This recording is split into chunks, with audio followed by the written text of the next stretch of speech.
সকলকে good morning. আজ সকালে উঠতে অনেকটা লেট হয়ে গিয়েছিল, এখন বাজে সকাল 9টা। তো তাড়াতাড়ি করে আমি আমার নিজের বিছানাটাকে গুছিয়ে নিচ্ছি যাতে মা আমাকে না বকে, আমি ভালো মেয়ে হয়ে যাচ্ছি। তারপর ম্যাগি করে এনেছিলাম, আর এখন বাজে দুপুর 1টা 15। এখন আমার স্নান হয়নি, আমি তার আগে আমার খুব খিদে পেয়ে গিয়েছিল তাই ম্যাগিটা খেয়ে নিলাম। দেন স্নান করার পর এখানে কেকটা বার করছি, কারণ আজ 25শে ডিসেম্বর বড়দিন।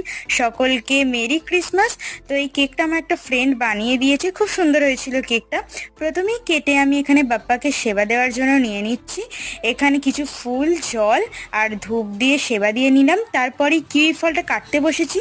এর রিভিউ আগেই চ্যানেলে আছে, দেখে নিতে পারো। কাঁচা ফল অতিরিক্ত টক হয়, বাট এটা চালের বস্তায় রাখা ছিল তো একটু পেকেছিল, দেন একটু মিষ্টি হয়েছিল। তারপর এসে দেখছি কেকটা আর কেকের জায়গায় নেই, পাখিতে নিয়ে চলে গেছে। ভাবলাম থাক খাক, তারপর আমি নিজে কেকটা একটু খেয়ে নিলাম, তোমাদের একটু দেখিয়ে নিলাম।